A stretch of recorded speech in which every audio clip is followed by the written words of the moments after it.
Right. So welcome to another episode of the Beyond the Comfort Zone podcast, where we have conversations with industry experts on all things fitness and nutrition. The aim is really to call out misinformation and share with you evidence-based information, evidence-based approaches towards health and fitness, so that you can feel confident in making decisions around your health and fitness from an informed place. Now, today is a momentous moment, as we've just been saying, and I'm super excited to have this conversation with the GOAT of nutrition, as some people know him. Go and Google what GOAT means, right? but Alan, thank you so much for being here. Super excited to have you here, finally. It is my pleasure to be here, and I'm glad to actually be here after I messed up the time zones last time. So thank you for your patience with me on that. Honestly, it's happened to all of us at some point or the other, right? That is the goal of working globally with other people from the other end of the world, which is pretty cool in itself, right? That is pretty cool. Yes. So yes, I'm absolutely thrilled to be here. Fabulous. All right. So for those who don't know who you are and what you do, why don't you give us an intro? Sure. I currently am a researcher and an educator, kind of that combination. And the area that my colleagues and I mainly work in is non-clinical nutrition and exercise, sort of that integration, sports nutrition, nutrition for improving body composition. And so nutrition for improving athletic performance, typically in the strength and hypertrophy realm, and also fat loss. So that's my area of research interest. And, as we get older, the health question creeps in there, and that's kind of inevitable. But the way that I got into the field was 30 years ago, actually. And as far as the significance of my role in the field is, I'm one of the first people who brought the evidence-based model to the fitness space. So evidence-based meaning we take a research basis, or we operate on referring to what is in the peer-reviewed literature when we make our claims, and we seek out what's true in the media or in the field, and even just personally, and we kind of cross-check that with what we observe in the field, because the research literature, as good as it is, it's still incomplete, and there's still a lot of gray areas of knowledge. So in a nutshell, who I am, I'm one of the forefathers of the evidence-based movement in the fitness industry. Happy to have you here again. All right, let's talk about this beautiful creation of yours. All right. And it's literally one of the most impactful nutrition books, and it's beyond nutrition. I know it's called Flexible Dieting, but the title doesn't really sort of share what this book is really about, right? And I'm going to give you an idea of why I love it later on. But what I was curious about is why this book, why now, and what are you hoping to achieve by writing this book? Okay, so I wish I had some sort of heroic story and some kind of noble answer to that question. But okay, so here's the truth about the book. Yeah. My friend Brett Contreras gave me a call and said, okay, Alan, I have friends at Victory Belt Publishing, and they want you to write the book on flexible dieting. And I think you should do it. And I'm not going to take no for an answer. He basically said, because, Alan, if you don't write the flexible dieting book, one of your students, in quotes, one of your students out there is going to write it. And that's not cool. That's not right. Yeah, everybody in the current fitness and nutrition space, all they do is repeat stuff that you have been saying and that you taught them, basically. Yeah. And so you have to write it. You have to get the credit for that stuff. And I'm like, dude, I ain't got time for that. Yeah. So I was happy to get the opportunity, and I decided, okay, I am going to take this opportunity to, okay, we can call the book Flexible Dieting, and that's fine. But I just want to, since I'm going to write a book, I want to do an update of a book that I wrote in 2007, which is called Girth Control. And it's basically everything that I feel that coaches need to know about nutrition, just like the evidence-based nutrition book basically is what I wanted to write. And there's different avenues you can go in with nutrition. You can go clinical, different aspects of clinical nutrition. But I was most interested in working with the general population, recreational athletes, and competitive athletes, and sort of that range, the soccer moms and dads, all the way to, the high level elite competitors. Yeah. And that's just my area of interest. So that's how I wrote the book. And that's why I wrote the book, is because Brett called me and told me I really needed to do it. Otherwise, one of my students or followers were going to write it and just repeat what I've been saying in their own way, and then not in my way. Yeah, and it's received amazing feedback, right? Because everywhere you see online, and it's not just from the general pop, it's from people like us who've been in this industry for a while. I mean, when I started personal training and guiding people around their nutrition 7-8 years ago, my clients had amazing results as long as I was in front of them, counting reps. You know how that goes, right? They were in front of me, and I was coaching them, and I was training them, and they had incredible results. But the moment they stopped working with me, Alan, they would revert back in their old ways. They would stop training. They would start making excuses for their eating and all of these things. And that's when I got really curious about this whole concept of behavior change.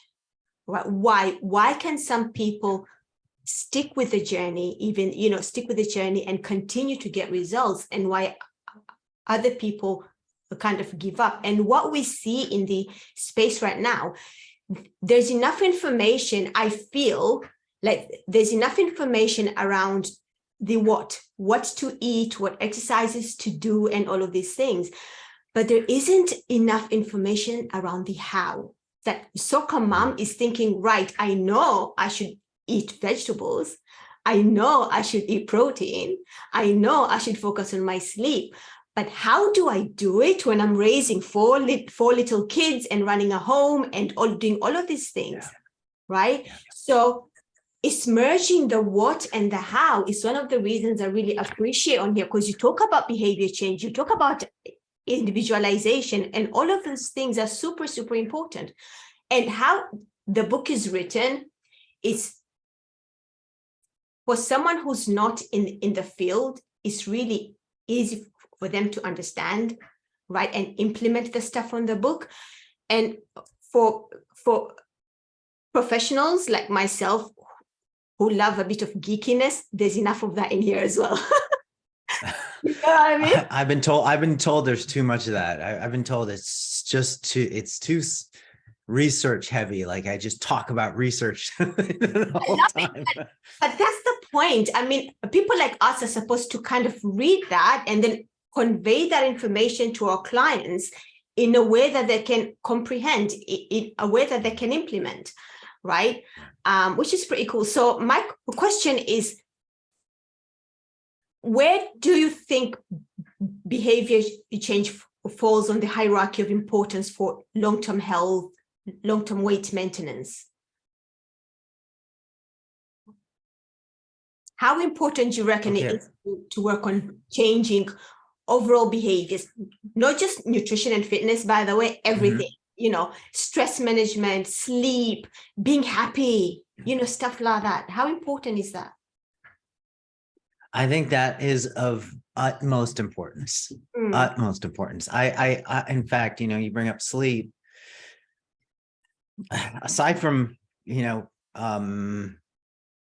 hydration, perhaps, sleep is, right there with the foundation of, if that's not in place, then nothing is really going to happen in terms of successfully changing the body or even maintaining good health. If you're running a lack of sleep chronically, you're going to have dysregulated appetite.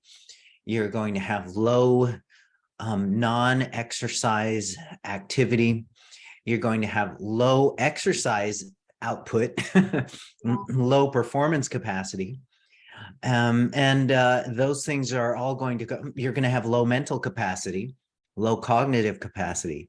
And so all of those things combine to setting yourself up to fail.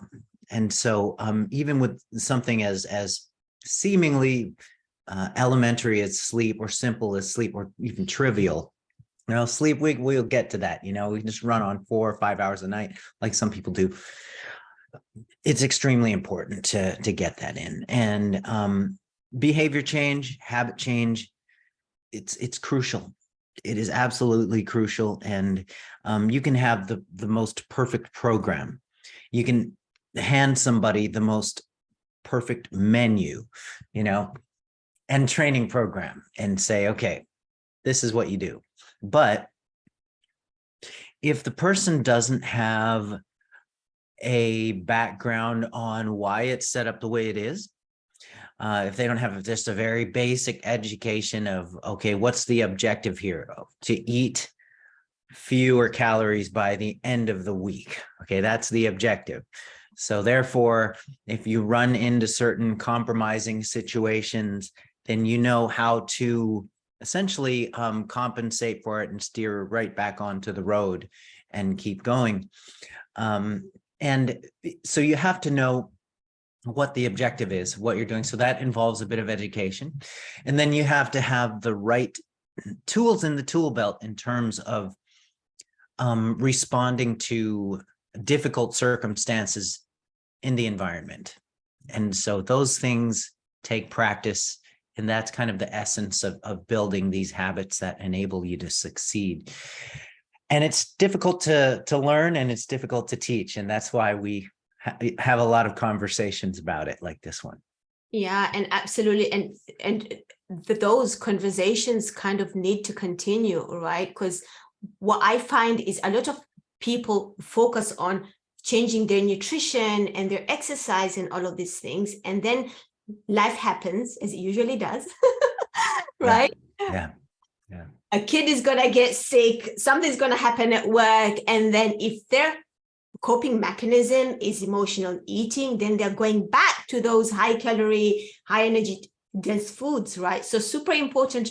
That's right. We're working on the what to eat through that understanding of nutrition. We also need to kind of work on, hey, the how. How can we make the journey? How can we design it in a way that you can actually sustain even when life is happening, right? Yeah, and in addition to that, Yusra, we also have to have realistic expectations of progress, as well as realistic end goals. So, with the UFC having just aired John Jones's return and all of that good stuff, you look at the athletes, and these are people that the general public aspires to look like. They set their goals around these elite professional athletes without keeping in mind that at that level, all these guys do is eat, sleep, and train. That's all they do. And so when you set goals to look like a certain type of individual, you have to keep in mind, well, what's what's their lifestyle, what's their environment like, and what are the challenges in their schedule.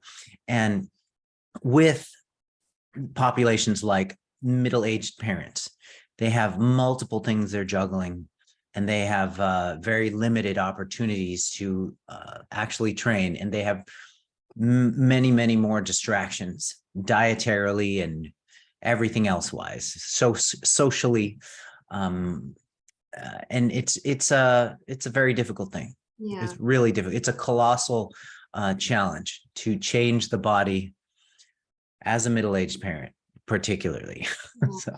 Absolutely. So let's talk about this. Say you have a mom or a dad who has a busy life and a busy schedule and all of these things, and they're like, Alan, I am 70 pounds overweight. I need your help.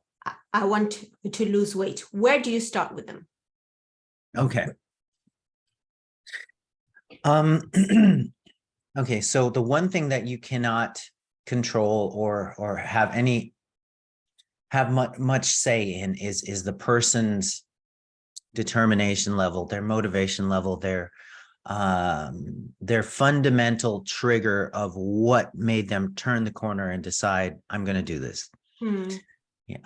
So the times that it is successful, a common trigger for successful substantial weight change is when somebody feels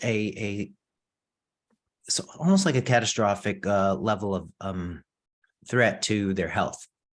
And so if a doctor tells somebody, hey, you're not going to see your daughter graduate middle school or high school unless you get it together, then some people will go, oh, okay, I better make some changes. Some people will get a divorce, some sort of major life change that really triggers some massive shifts in the way that people feel about their place in their life. So it's those kind of things that you can't control, you know. On the other end of the spectrum, somebody will watch a Marvel movie and admire the the physique of the protagonists, and then they say, hey, I want to lose 70 pounds, let's do this. That, you know, you can't control whether it's that reason or some sort of other profound reason that might have more of a foothold in their adherence to what's going on. So you have to realize as a practitioner, you have limited control over just how bad the person wants it.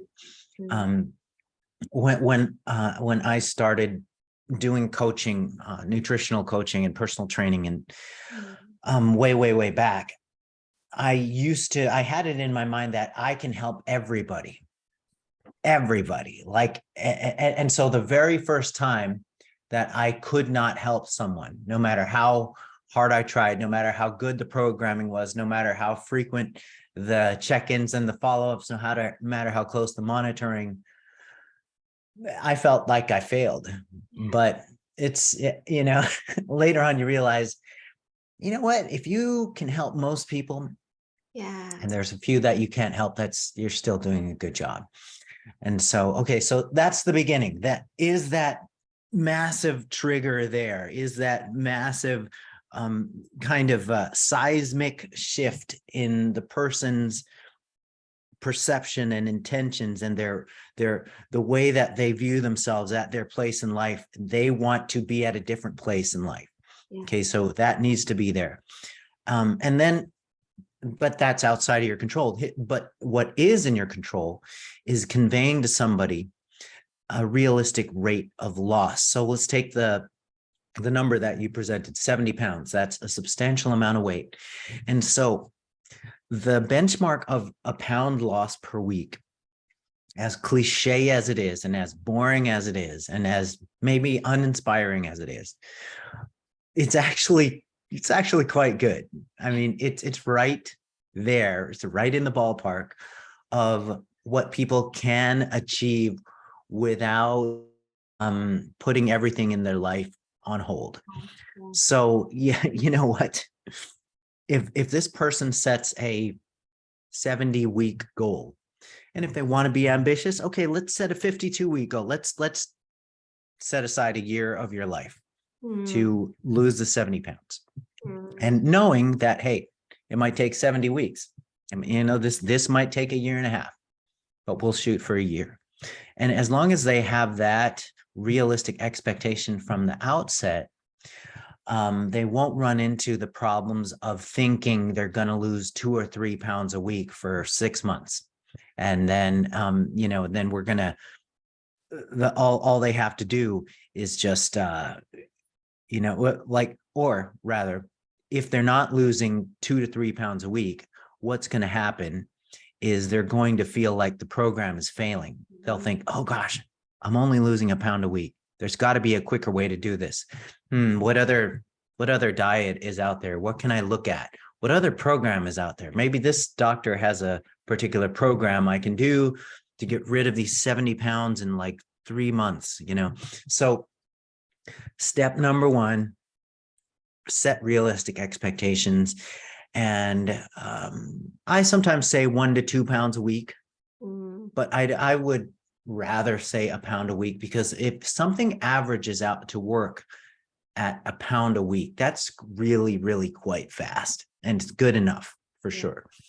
So set the realistic expectations. Okay, so once that is done and the person genuinely believes and genuinely is on board with the idea of hitting their 70-pound loss in 1 to 1.5 years, then you've honestly, you've won a large part of the battle, because then you can just teach them how to do it. Yeah. So, yeah. Yeah, I love that.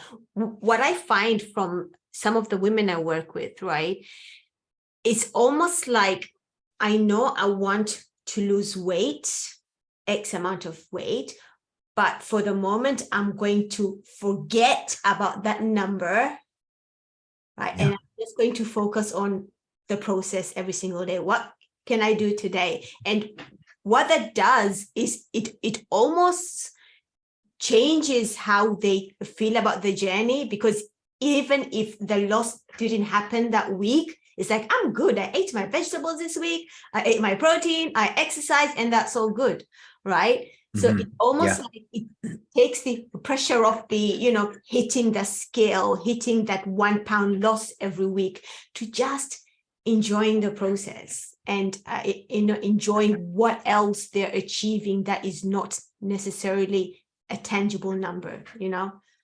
I agree. I totally agree with that. And, you know, there's some good research backing an approach that doesn't focus on the weight at all. There's a 2-year study by Clark where the subjects lost 30% of their body weight by the end of the 2-year period, which is a tremendous amount of weight. And they, instead of focusing on body weight change, they focused on improvements in exercise performance. They were put on a diet, on a specific diet. The diet was high-ish protein, 1.5 grams per kilogram of body weight, and they had a limit of 100 grams of carbs. And that was the extent of the diet. And it happened to, you know, it worked well for them to not think about scale weight. Yeah. I tend to, I want to make sure that people have the time frame right. Yeah. At the beginning, like, hey, this is going to take a good year of grinding this through, and focusing on the weight every day or every week is not typically necessary. And I like the way that you mentioned that, hey, just getting involved with the process, acknowledging those small victories daily, that you are building those habits. I mean, just that is good enough, because, you know, frankly, what really matters is 10, 20 years down the road, not, you know, not necessarily even like next year. Okay, next year is a start. But the issue is anybody can actually lose the weight. It's just part that involves the building of habits and the building of skills and the changing of mindset. And so that's the difficult part, is keeping it off. Yeah, and then obviously that's what's going to help people maintain that loss in the long run, right? Okay, so let's talk about a battle that a lot of us in the evidence space are kind of battling right now, and this is the sea of misinformation out there, right? Yeah. And it feels like anyone can say anything about a mechanistic process involving human physiology, and people just buy into it. There's a loss of domain expertise almost. Do you know what I mean? Why do you think this is happening? Why do you think there's so much misinformation out there? I think it comes down to a handful of things. So first of all, the complexity of the body and the genuine complexity of nutrition, that leaves a lot of room for different interpretations of what's true and what's false. And the world of science and research is complex, and so, and the body is complex. And so therefore there's a lot of different experiences that will be conflicting in the space, and different observations. And people bring those observations with them, and they emotionally attach to what tribe that they like, what tribe they identify with. And then, there's always that social aspect of, okay, this is against my tribe, so I got to defend my tribe and represent properly here, and go to battle with this other tribe, And so it's an odd thing about human nature, socially, psychologically, that we have, and that antagonizes the process of science literacy and scientific thinking. So the body is complex, nutrition is complex. People are tribal and social animals, and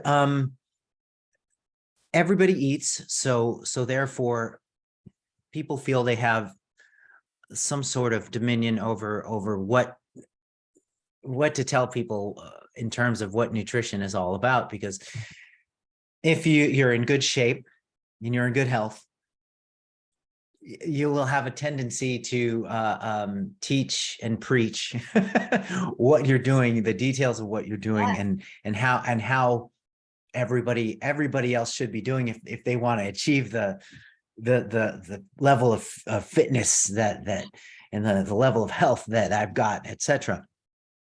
And so it's really different with the field of nutrition, because it's not like in law, for example, where everybody lawyers, Yeah. It's not like the field of engineering, where everybody engineers. It's everybody engineers. But the thing is, with nutrition, everybody eats. And that's where the issues start creeping in. It's almost as if a couple had a great marriage, and they said, you know what,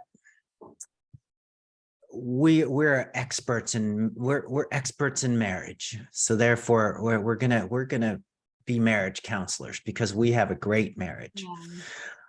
Just because you happen to get everything right for yourself doesn't mean that's an objective truth universally. Sure, there may be some insights that this happily married couple might have that people can use, but it's the universal directives that are pushed out that really can confuse people. Just like people who have succeeded on, for example, a real common example, keto. Like somebody who's lost 50 pounds on keto will have a tendency to say, I tried everything, but finally I decided to just cut the carbs and go keto, and that was the only worked amazingly, and I've been doing it for 5 years and I've kept the weight off. Therefore, everybody should go keto. Absolutely. Yeah. That's the human tendency. And so yeah, the complexity of the body, everybody eats. And then finally, scientific literacy, or science literacy. And let me know if I cut out, because I got a little indication here that my connection was a little shaky. It's a bit shaky, but we're good. We're good. Okay. Yeah. Just let me know when you want me to repeat anything. Yeah, it's fine. So yeah, the science literacy is scarce amongst the general public. So that whole phrase, you just got to do your research, do your own research, or yeah, I did my research. That's a minefield, because if you ask the average person on the street about the concept of scientific evidence, so if you ask somebody, what constitutes strong scientific evidence, and what would you call weak scientific evidence, or just weak evidence, period? What is strong evidence and weak evidence? How would you describe that? You would be looking at a deer in the headlights with the average person. And that is honestly what you would get if you ask somebody who feels like they did their research on a particular question. What they did was they did their own Googling. And of course, Google designs its algorithm to the individual and what they tend to Google. And so their search results are just going to be based on what's most relevant to, the shopping or the browsing that person normally does. And so it is a minefield, and the general public does lack science literacy. Most people, they don't know the difference between strong evidence and weak evidence, let alone the difference between a well done study versus a poorly done / poorly designed study for answering the given question. And so that, the rabbit hole keeps going in that direction. But the bottom line is, most people are scientifically illiterate, and that's why there's so much confusion and so many conflicts going on in the world of nutrition. It's that complexity, it's the fact that everybody eats, and the fact that scientific literacy is very scarce amongst the general public, and even the professionals in the space. They struggle with basic scientific literacy because it's not taught everywhere. Yeah, absolutely. And also the perceived credibility and authority of the person talking, right? Because if someone who's a doctor, even if not in the nutrition space, but he's a doctor, he told me to do this, so it must be correct because they're a doctor. And that just fuels the fire, because it's, it just makes things a lot harder than someone like me who's doing her best to share evidence-based information. Now I have to fight against a doctor almost. And they're like, but he's a doctor, you're not. Do you know what I mean? So that perceived credibility is such an issue, where people don't understand the concept of scope of practice, right? Yes. Oh, absolutely. Yes. And the whole point of having a certain level of scientific literacy is so you can discern between the high quality information and the crappy information, regardless of who is dishing it out. And unfortunately, the best-selling diet books, the majority of them are written by physicians, by doctors. And my hypothesis on why that's true is because doctors are just very natively intelligent people. They're innately intelligent people. And along with that high native intelligence comes a certain extraordinary degree of and confidence and presumption that you're correct. Yeah. And those naturally would go hand in hand. That's a thing with brilliant people. They think they're brilliant in every department. Yeah. And so if they dabble in nutrition, oh heck, Yeah. I'm an authority in nutrition because I'm brilliant, So that's really an issue. And I'm glad that you brought up that issue, because people just trust doctors on face value. Yeah. When they shouldn't. They do. So if someone was getting their nutrition information from social media, let's say, what kind of red flags should they keep an eye on? Yes. Okay. Anytime somebody conveys a message of absolute nature, so saying you should never have these foods, or a dichotomously put claim like these foods are bad, like avoid this, and these foods are really good. These are the superfoods that are going to get you to fantastic health. You've got to seek out this food. And so anytime things are put in absolute terms like that. And another red flag is when somebody doesn't present the strengths and limitations of a given claim or a given study or a given concept. There's always going to be limitations and weaknesses to it, and that should be presented as well. So you can make your judgment about the pros and cons of the protocol and how it might apply to you or how it might not. And then another big red flag is if there's no supporting evidence for the claim that's made, if there's no evidence provided. And certainly when you ask for evidence, so you hear this claim, you feel like it's a bold claim, and then you say, okay, that's interesting. Now, can you link me to the study or the evidence that this is true? And so if the person is unwilling to do that, then that's your cue that, well, this is a problem. And so a lot of times people will make claims without wanting to present the evidence. And that should tell you that this is a little bit fishy. Or they're going to tell you to go do your own research. Yes. And I'll tell you what, if you want to engage with somebody in discussion about their miracle diet or their miracle protocol or their special 2 minutes a week exercise program that's going to get you to your goals, if you want to engage dialogue with them and they're on social media and it's almost their job to engage and they don't or they won't, that's another red flag. Yeah.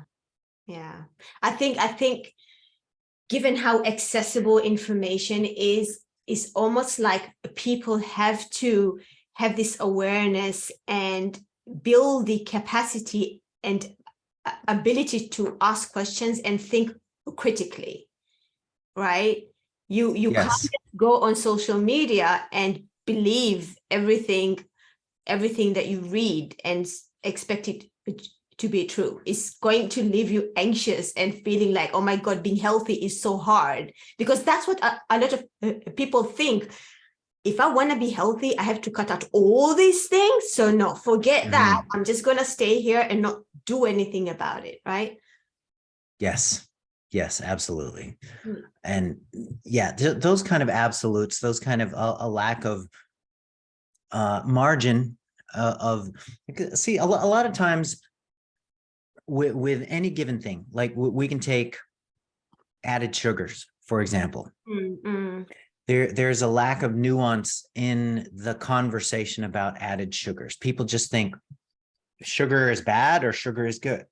Yeah. Well, okay, it's a matter of what kind of sugar, what source, and how much of the diet does it take up. So all of those things have to be discussed. in order to provide context. And so when we discuss any sort of concept, we have to set up the context, just like with, well, we'll take the sugar thing, for example. I had a knockdown, drag out debate with, and I don't remember whether it was on sugar or not, but there's a dude named Dr. Nicol Antonio, and he's said some stuff that's controversial and some stuff that really gets the science-based community really rustled up and just upset. That's been happening a lot lately, hasn't it? Yeah, it has.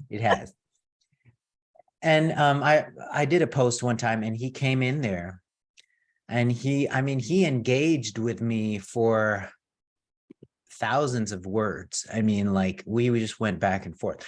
But the thing is, I appreciate when people come in there, if they have if they oppose what's being said and they want to present a counter argument and they want a dialogue. And I'm all for that. I have to say that I really admire that you can do that. The patience that you have, Alan, is insane.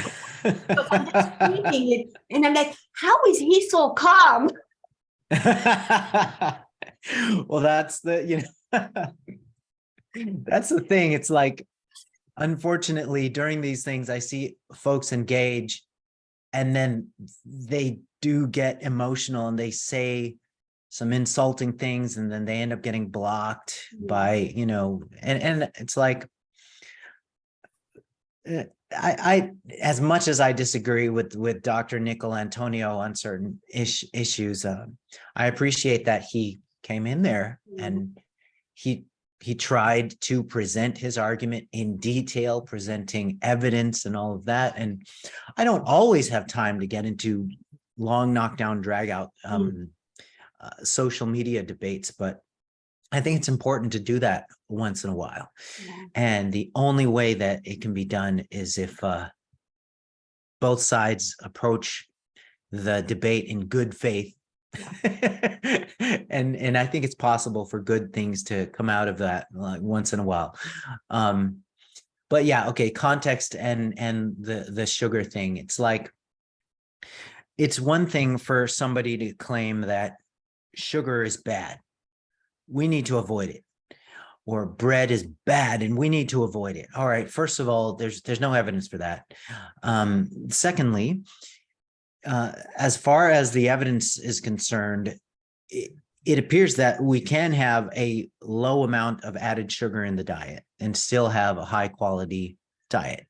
As far as let's say bread is concerned, there's research examining the presence or absence of bread in a hypocaloric setup and whether or not people could adhere, and bread actually helped with adherence and resulted in better diet outcomes. And so there's context to everything. When people make these absolute claims, then you have to ask, okay, what's the context and what dose are we talking about here? And even this can even extend to the protein debate, the protein argument. It's like, there's this question that's put forth so oversimplistically, like, is high protein bad or is high protein good? Okay, well, what dose are we talking about?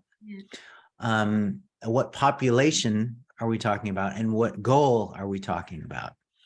And so whenever we talk about goals, there's levels to different goals. I mean, are we looking at Olympic gold versus silver? Or are we looking at, showing up at the beach and feeling okay without a shirt, or you know what I mean? It's like there's different goals and different levels. And so with any claim, like the protein claim, again, for example, we have to ask, what's the goal? What's the population that we're talking about? And what's at stake here? Yeah. So they miss out the context, the dosage, and the individual in front of them, potentially, right? Yeah. That's right. That's right. When absolute claims are spit out, the nuance is lost, context is lost.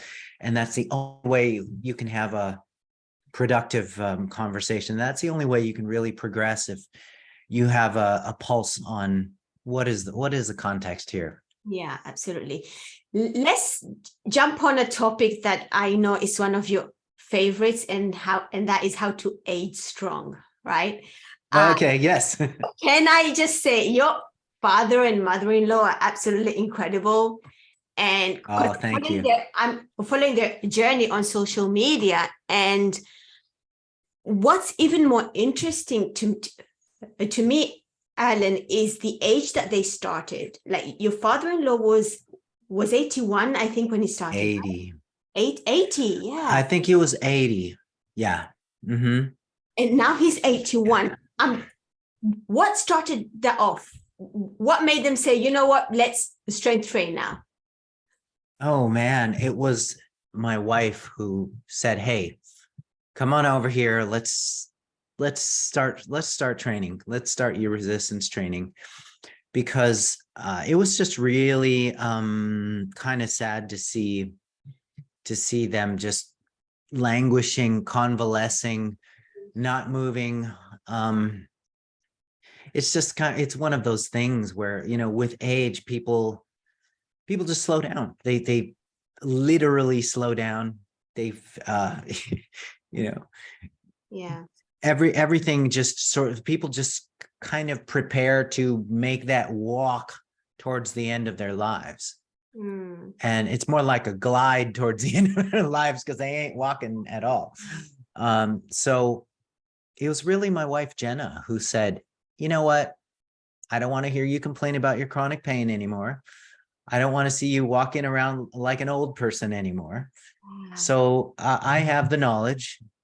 Let's get to training, because my wife, she has a lot of experience with personal training. And in fact, she had done full-time personal training. She was personal trainer of the year of this large health club chain in Southern California. And so she's really good at training. And there was no reason why she, of all people, couldn't help her parents. And so that was how they got on it, is Jenna said, okay, we're going to start this. That's awesome. And the results that even at that age that you can actually achieve, right? Because because you see a lot of people having this mentality, oh, I'm 60 now, it's too late to start, or I'm 70 now. But there's an amazing 80-year-old who's literally smashing it right now. Like, it's truly incredible, because he went from doing nothing. I mean, I'm talking the most activity he had was just going out into the yard and maybe clipping some leaves and some branches and stuff, and just going back into the house and sitting down and watching TV. So, and this is the same with my mother-in-law. We're both just very, very sedentary people. It's, it's incredible how muscle at any age, even the oldest 85-year-olds and up, 80-year-olds and up, muscle is very responsive to stress, to the exercise stimulus, to the training stimulus. It will adapt at any age. It can rejuvenate at any point. It's literally never too late unless you're dead. Muscle will adapt.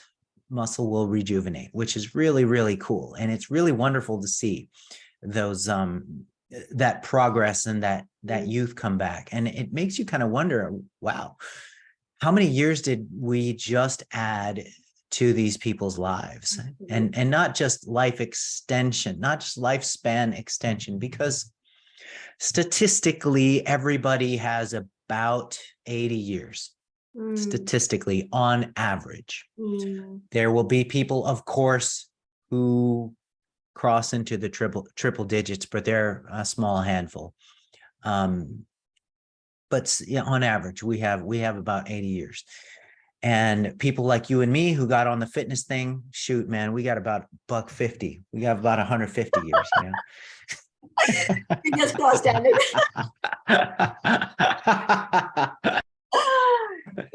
It's But yeah, go on. the average person has 80 years. So the game plan is, instead of the typical person in the general population who from age 50 to 80 is absolutely miserable. You have 30 years of disability and disease. The game plan is to make that 30 years vigorous and functional and similar to your capacity physically and mentally that you had in young adulthood. Yeah. Who knows, even in childhood, you know, that same spark and the same vigor and the same level of energy. That's the game plan. And of course, people who are doing that throughout their lives and certainly throughout adulthood will have an edge on people who started very, very late. But they still would be able to drastically improve the quality of their later years. And that's the game plan. That's amazing. Are there any sort, apart from the training, are there any sort of nutritional changes that had to happen as well to supplement that training? Increase protein. Increase your freaking protein. All of this talk about protein restriction for longevity, that's really a bunch of crap. It's a bunch of data that's based on flies and fruit flies, worms, single cell organisms, yeast, and rodents. And it just doesn't apply to humans. People are focused on the mTOR pathway and IGF-1 and how those might shorten lifespan. And I'll tell you what shortens lifespan is a loss of strength and size in muscle. That's what will lead to immobility, sarcopenia, age-related muscle loss, and frailty in general. So frailty would include sarcopenia. Frailty would include bone loss and also strength loss. So it's those things that compromise functional capacity. So the minute somebody becomes less mobile and graduates towards being more or less immobile, that's when the beginning of the end is. And so longevity, when you look at it from a muscle or a musculoskeletal centric perspective, that is the most practical way to approach longevity, because the musculoskeletal system will drive the cardiovascular system if it's functional. And so that's the way things should be working in tandem. Yeah. And people miss that. People miss that. If you don't support muscle strength and mass, you're missing the whole point. Low-balling protein does not optimize muscle strength and mass. And this is something that is at imminent threat levels as you get older. Yeah. I don't pay attention to my macros, not carbohydrates and fat, but protein I pay attention to, right? Yeah. Just making sure I hit that number, right? So in short, what we're saying, if you want to age strong, make sure you're hitting your protein right and your resistance training, right? Those are two very fundamental, crucial things. Yes. Yes, definitely. Yeah. In terms of sarcopenia, have we seen whether women have higher incidences of sarcopenia than men? Do we have that research? That's a really good question. And I haven't looked into that, Yusra. What is clear is that women have a far greater prevalence of osteoporosis. So 80% of the osteoporosis cases are women. But sarcopenia, I think it's pretty similar. That would be my guess. Yeah. would that be because of the change in estrogen from perimenopause and things like this? Yeah. Yes, that's right. That's right. Which means we have to work even harder, Alan. Can't have that. Which means we have to train even harder and eat even more protein, right? Keep the training going. Keep good nutrition in place. Cover macro and micronutrition needs, and you know, the whole thing about, then there's a stigma attached to resistance training where people are picturing these really muscular, strong, intimidating people in the gym throwing around barbells and dumbbells and stuff. And a lot of people are intimidated and turned off by that. But resistance training can be something as simple as being able to do some knee push-ups, you know, being able to do some body weight squats, or just, you know, some goblet squats with holding a dumbbell to the chest. And it doesn't have to be these intimidating type of things where you imagine somebody doing a 1 rep max with 600 pounds on a deadlift type of thing. So yeah, if people can get past that stigma, then everybody can do it. Yeah. I think the conversation is changing in the right direction, right? A lot more women are open to lifting weights now, you know, doing a bit more than body weight squats and stuff like that, which is pretty cool to see, right? It is great. It is great to see. And you know, you bring up the footage of my parents-in-law.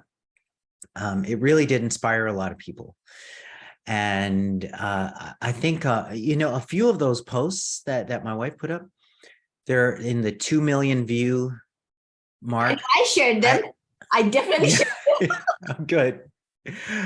It's like 2 to 3 million views is what a few of those posts are.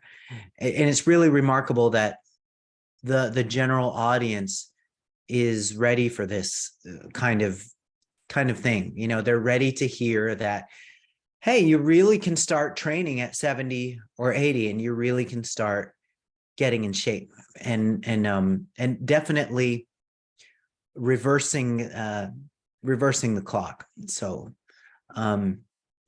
it would be nice to think that we can reverse the clock indefinitely, but it is nice to know that we definitely can improve health span and quality of life well into our very, very old years.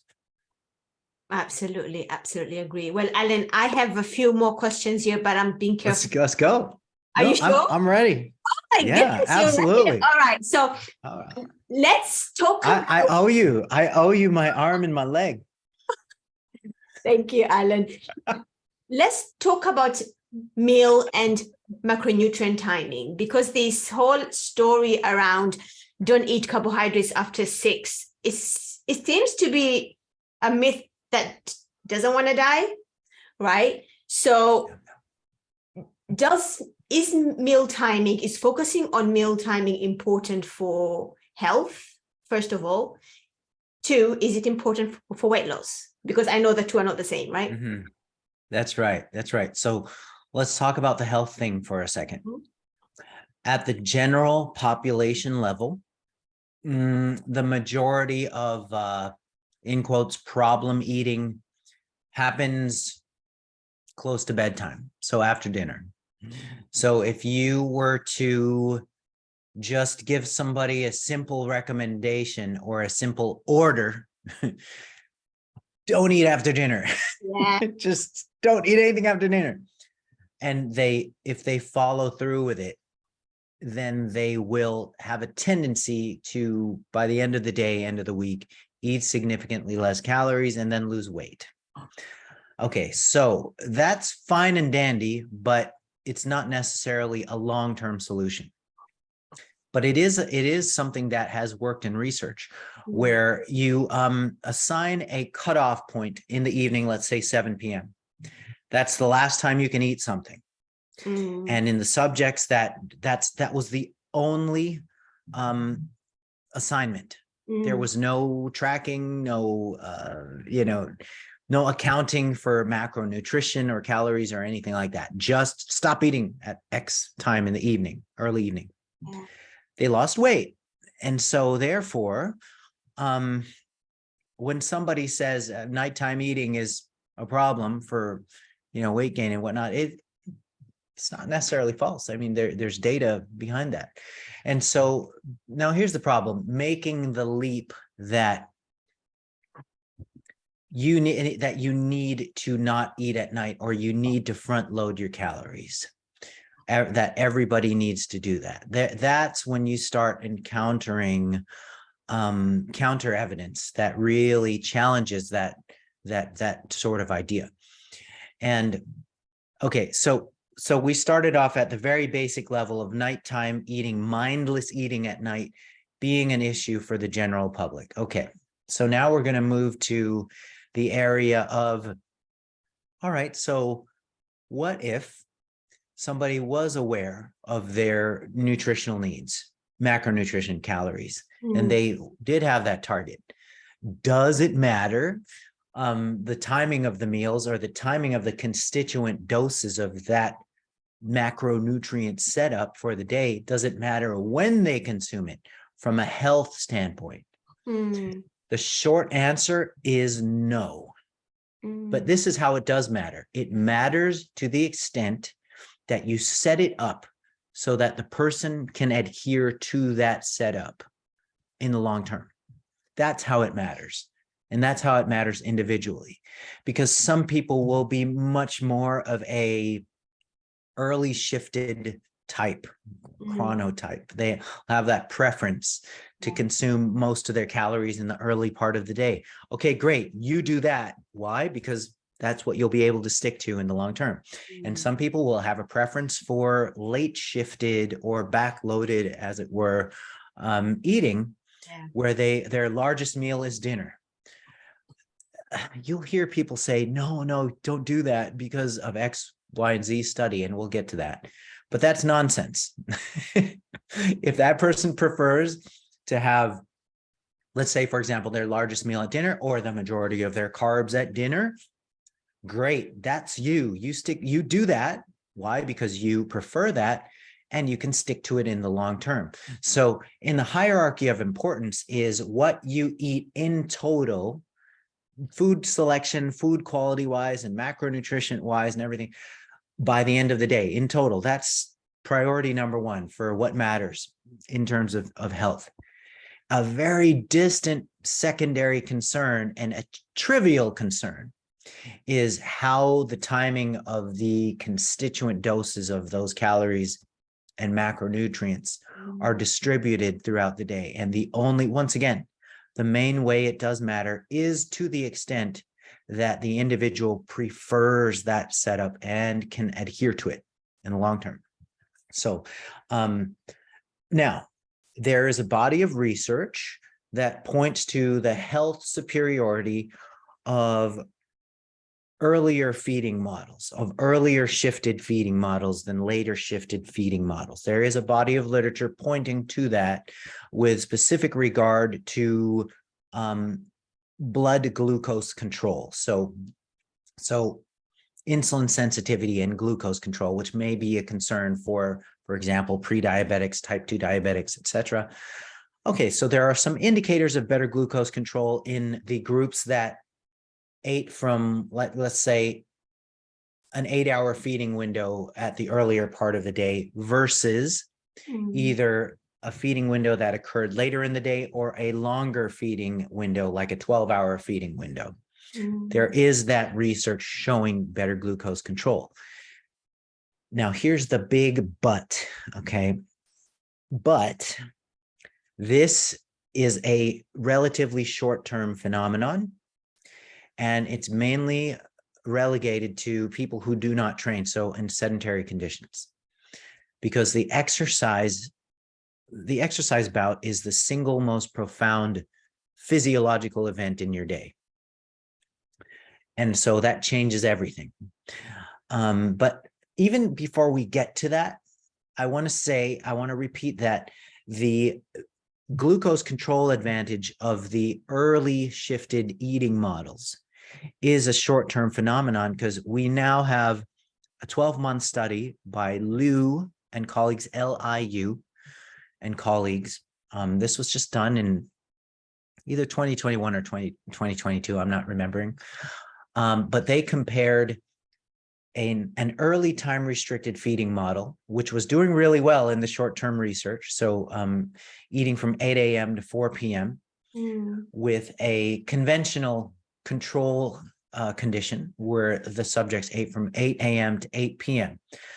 Same amount of calories, roughly 15-ish 100 calories, a moderate caloric deficit. So they ran that for 12 months.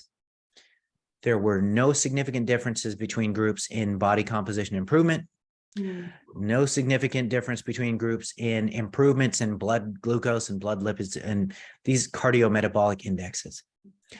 And so they ran that for the long term, and by the end of the rainbow, it turns out that, wow, there's nothing exciting to be had from a particular feeding distribution. They both made progress. They both improved health indexes. And so while that is anticlimactic from the standpoint of trying to find something novel and exciting, it is a welcome finding from the standpoint of individualizing programs. And that's something that coaches need to do.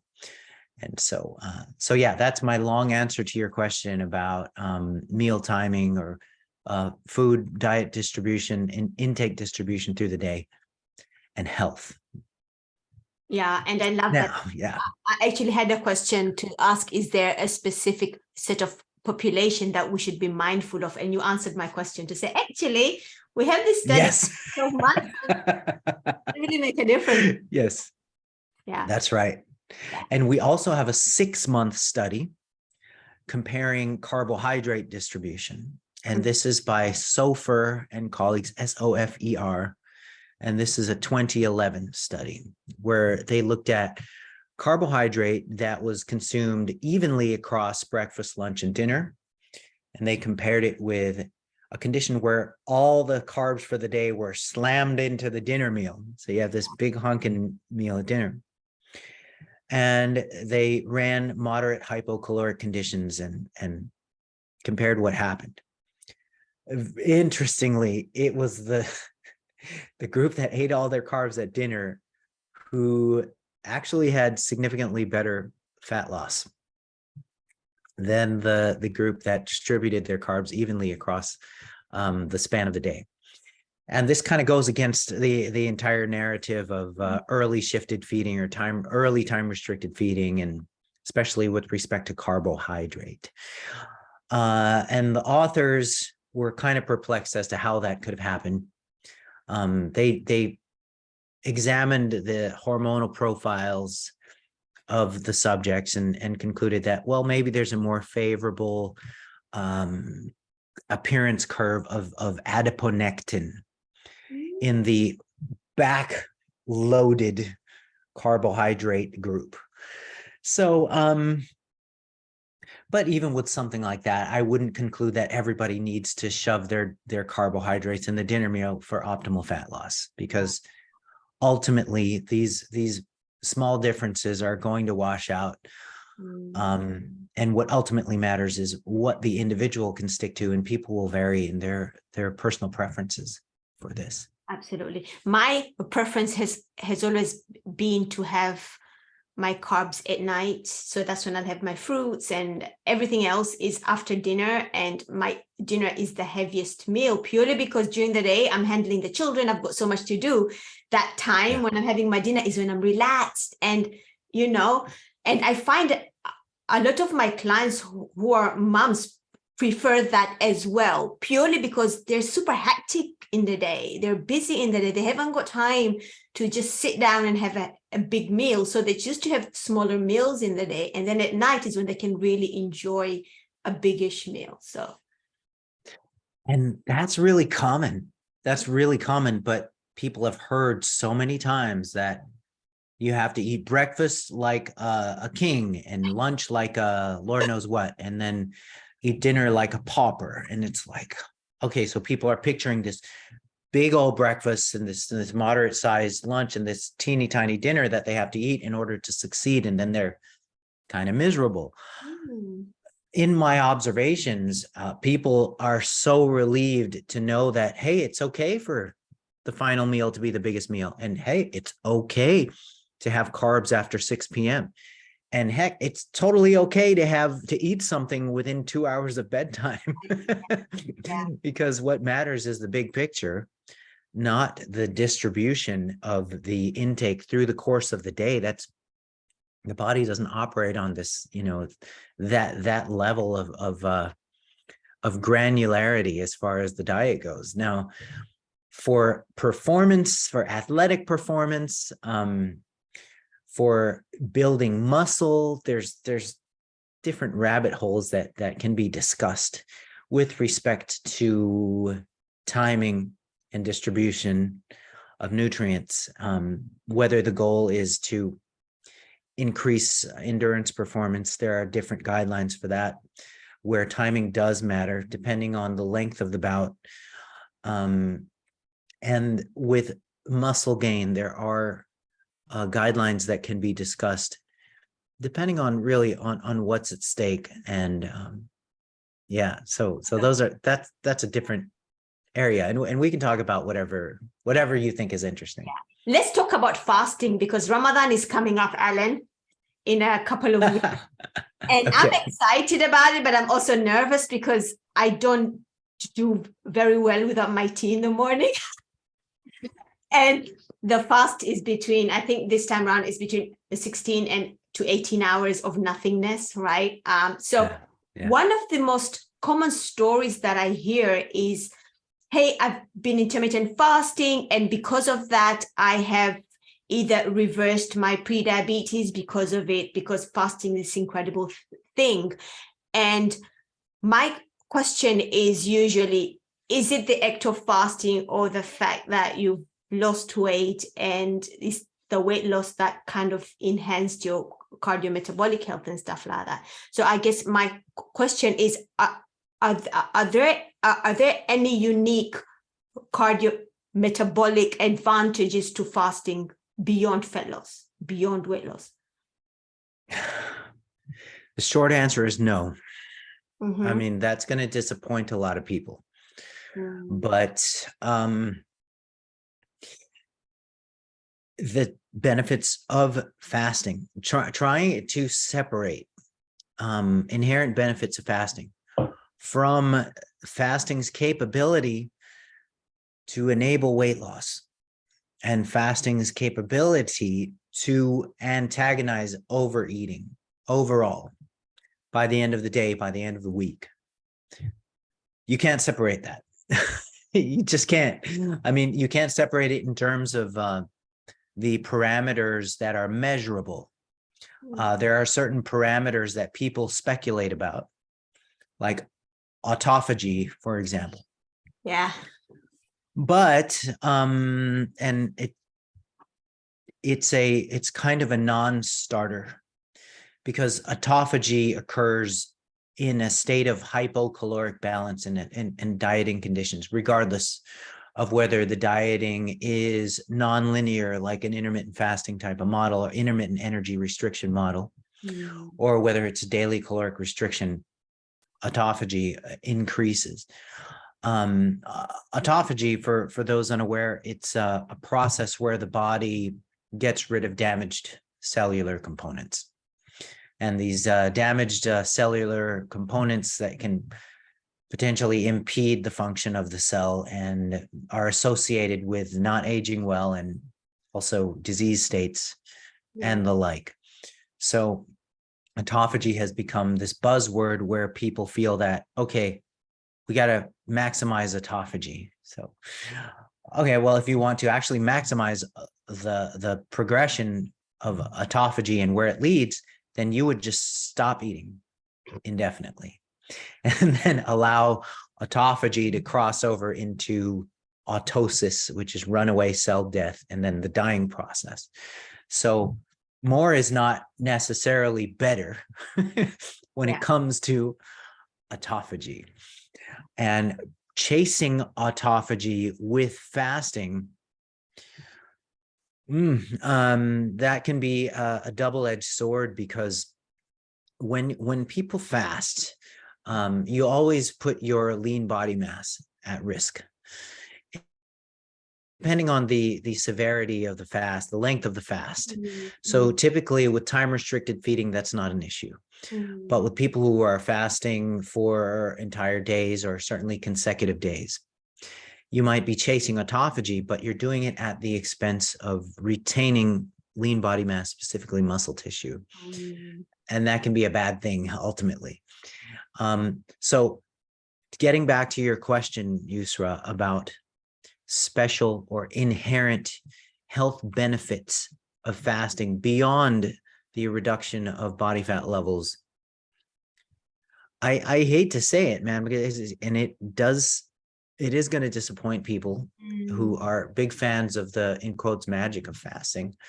But if one person decides to intermittently fast and the next person decides to daily caloric restrict, both individuals maintain a healthy body composition in terms of muscularity and leanness, and maintain a healthy physical activity level. And both of their diets consist of a predominance of healthy foods. They're both going to live the same length and quality of life. There's just no magic to the intermittent nature of fasting. What I've also observed, Alan, is for some of my clients who've tried alternate day fasting, right? And what they found is on their eating day, they tend to overconsumed calories unintentionally. They just got hungrier. And this could be like a mindset thing, like, oh, I fasted yesterday, so today I just need to eat all the things, right? I'm curious about your thoughts there. Does that happen? Do you have studies around that? Yeah. So the majority of research shows that when alternate day fasting and even time restricted feeding, like really any of the those variants, even a twice a week fasting, the 5-2 model, when any of those variants are done with ad libitum feeding days, or ad libitum being the Latin term for unrestricted, there still ends up being a caloric deficit by the end of the week, because there's never a complete compensation of caloric restriction on the feeding days. It's never, there's always a little bit of margin left over in the deficit range by the end of the week. So if there is any magic, in quotes, to intermittent fasting, it would be that it removes, for the majority of people, the need to purposely restrict on feeding days. So that is the kind of the magic of IF, is less attention and meticulousness necessary, because you're just, when you're fasting, you're fasting. When you're feeding, you're just eating ad libitum or unrestricted. Now, this is not to say that some individuals in the minority will completely screw that model up and completely break the general rule that you result in an energy deficit by the end of the week, because we're talking about a statistical average of what happens to most subjects. There's always going to be a margin of people for whom this absolutely does not work, and they absolutely will be able to eat 10,000 calories on their eating days compared to their fasting days. And I've seen that. I've seen that. It's very interesting. You know. Yeah, I've seen it too. Yeah. I've seen it with time restricted feeding, where you only give somebody 4 hours to eat. They'll eat 4,000 calories in those 4 hours. And Ramadan, and the reason I bring that up, because it's such an interesting time, because here in England, we can fast up to 18 hours. So we literally have about 6 hours to eat at night. But you still find people who haven't lost a single kilo, purely because they're able to consume that many calories within the 6 hour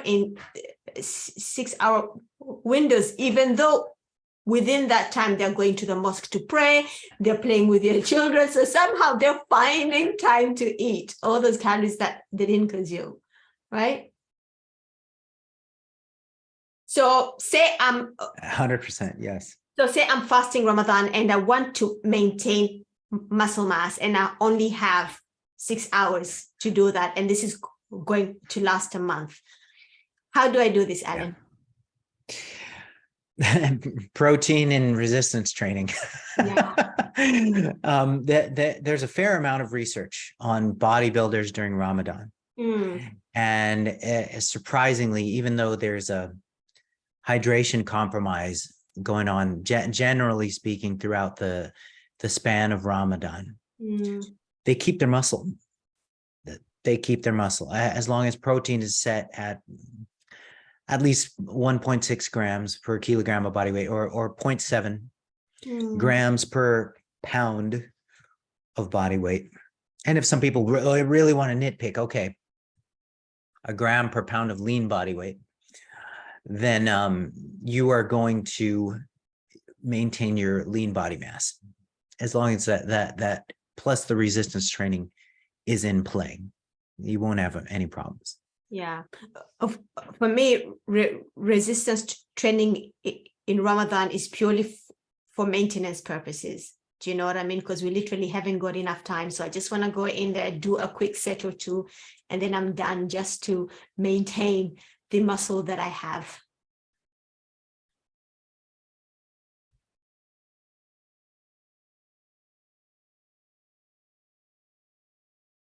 We'll wait for Alan to come back.